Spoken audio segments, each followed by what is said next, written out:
Good afternoon students. आज हम बात करेंगे वर्ष नंबर 23 और क्लास 10th और एसएसटी के लिए। कुछ बच्चों का रिक्वेस्ट था, सर जी एसएसटी आप हिंदी मीडियम में भेजो, और जिसका नाम मैं लास्ट में इस वीडियो के लास्ट में मैं आपको भेजूंगा बेटा। तो देखिए ये क्या है ना, प्रमुख फसलें क्या क्या है। एक तो खाद्य और अखाद्य होता है बेटा, क्योंकि खाद्य और अखाद्य कहाँ से आ गया। जो हम खाते हैं बेटा वो खाद्य हो गया, और जो नहीं खाते हैं तो क्या क्या होती है वो खाद्य बोलते हैं। ठीक है, अखाद्य के लिए तो नहीं दे रखा है, लेकिन खाद्य के लिए दे रखा है। खाद्य के बारे में बात करेंगे। पहले बहुत सारे राज्यों में चावल बेटा प्रमुख भोजन होती है, खास करके जैसे चाइना जैसे देश में गेहूं बड़ा रोटी वोटी नहीं बनता, सब चावल खा जाते हैं, है ना। आपको तो पता है कीड़े मिड़े खा खो के कैसे दुनिया में कोरोना फैला है, तो आप जाने होंगे। तो लेकिन यहाँ पे देखिए आप क्या बता रहा हूँ चावल के लिए ना, उप मृदा चिका मिट्टी के साथ जलोढ़ मिट्टी, तापमान 25 डिग्री सेल्सियस से अधिक है, और बारिश क्या है 100 सेंटीमीटर से अधिक है। तो चावल के लिए जलवायु की आवश्यकता है वो आपको दे दिया। और उसके लिए कौन कौन से राज्यों में, ओडिशा, पश्चिम बंगाल और उत्तर प्रदेश, तमिलनाडु, इसमें बड़ा हरियाणा भी है, क्योंकि मैं हरियाणा गया था, उसमें बहुत सारे धान का खेती है। हरियाणा भी देखना पड़ेगा, हरियाणा है, पंजाब है, वो भी है। भारत का प्रमुख खाद्यान्न विश्व में चीन के बाद दूसरे नंबर पे चावल उत्पादन होती है बेटा। ठीक है, हमारे जो भारत है दो ज़्यादा खाया जाता है, गेहूं और चावल।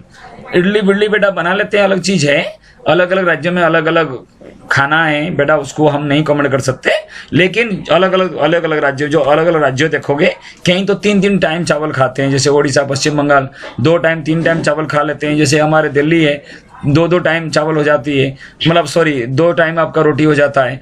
तो अलग अलग राज्यों में अलग अलग हिसाब किताब है बेटा, उसको माइंड नहीं करना।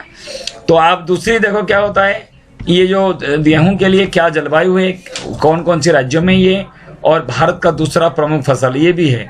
ठीक है ना, विश्व में दूसरा सबसे बड़ा है भारत, ये चावल और गेहूं के लिए भी वही है। ठीक है, और उसके बाद जो मक्का है वो भी बेटा, चना है, उसके लिए 30 से 60 से 90 डिग्री सेंटीमीटर की बारिश की जरूरत है। कौन सी जलवायु वो भी दे रखा है, कौन कौन से राज्यों में दे रखा है। और एक बात ध्यान देना, 1 नंबर क्वेश्चन में आ गया कि भारत में पहला स्थान चना उत्पादन में है, ध्यान देना।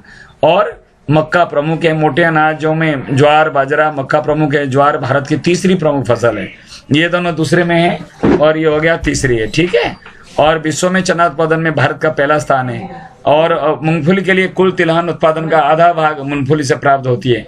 गन्ना भी उसी प्रकार की एक है। ओके बेटा, तो क्वेश्चन आ गया, अनाज और सब्जी उत्पादन का महंगाई से क्या तात्पर्य है।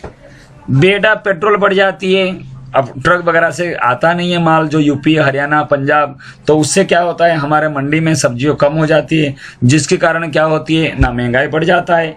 दूसरी कारण क्या होती है ना, भारत में लोग बहुत ज़्यादा है और ज़्यादा और से डिपेंडेंट रहते हैं, ना रेनफॉल के ऊपर डिपेंडेंट रहता है। हर जगह तो पानी का इरिगेशन सही तरह से नहीं है, जिसके कारण अगर सब्जी और अनाज नष्ट हो जाती है या खराब होती है तो महंगाई अपने आप बढ़ जाता है। ठीक है, तो अनाज और सब्जी उत्पादन कम हुआ तो बेटा महंगाई बढ़ जाता है।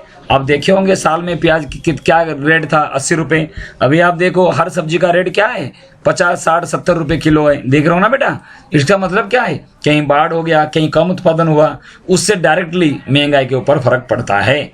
या जैसे पेट्रोल का रेट बढ़ गया तो वो भी महंगाई बढ़ता है, लेकिन यहाँ पेट्रोल के लिए नहीं लिख सकते, यहाँ लिखोगे अनाज और सब्जी के लिए।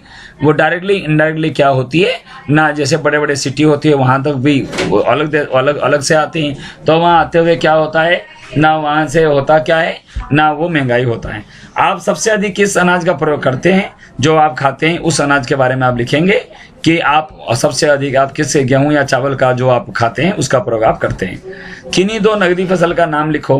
बेटा नगदी फसल क्या होती है, जैसे मैं कुछ एग्जाम्पल दे रहा हूँ, गन्ना है, पूरे ट्रक गया, पैसे उधर से आ गया।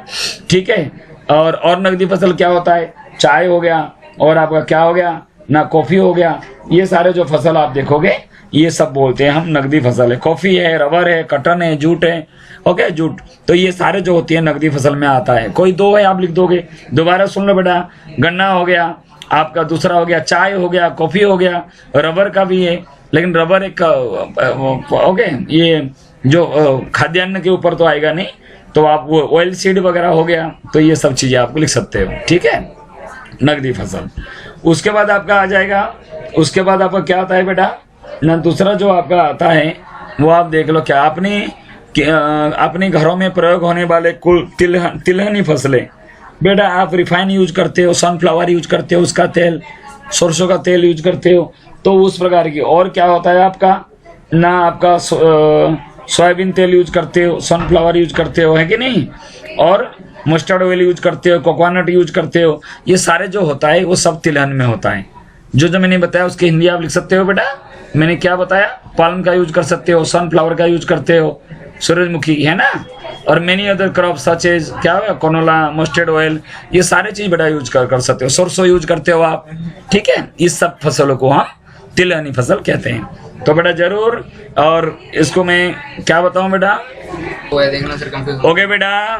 तो कुछ रिक्वेस्ट था बच्चों का, जैसे कि हो गया विकास कुमार, जैसे उसका हो गया बेटा फैजल, तीसरा हो गया विद्या श्रीवास्तव, ओके कैलाश। तो ये बच्चे मैं उम्मीद करता हूँ आपको हिंदी में भी आपको वर्कशीट मिल गया। बेटा आपको लिखना है इसमें, मैंने दोबारा बता दिया कि आपको अनाज और सब्जी उत्पादन में महंगाई से क्या संबंध है। भारत एक कृषि प्रधान देश है, यहाँ की लोग बहुत सारे हैं, बहुत ज़्यादा लोग हैं, और बेटा हर कोई तो खाना खाएगा नहीं खाएगा। और जैसे कि अनाज और सब्जी ज़्यादा प्रोडक्शन होती है, रेट कम हो जाती है, और कम प्रोडक्शन है और प्राकृतिक आपदाएं होती है तो महंगा अपने आप हो जाता है। और ये तो छोटे छोटे क्वेश्चन है जो आप उसको लिख सकते हो। घर में प्रयोग होने वाले तिलहनी फसल मैंने बता दिया। और जो रिक्वेस्ट आया था बेटा, ये जो भी है नाम है फैजल का है, और भी बहुत सारे बच्चे हैं जो मैं नहीं लिख सकता। तो आपका कमेंट अच्छा लगता है बेटा। बाय बेटा, टेक केयर बेटा। अच्छा आप अपने कमेंट और प्यार देते रहें, सब्सक्राइब जरूर करें बेटा। बाय बेटा।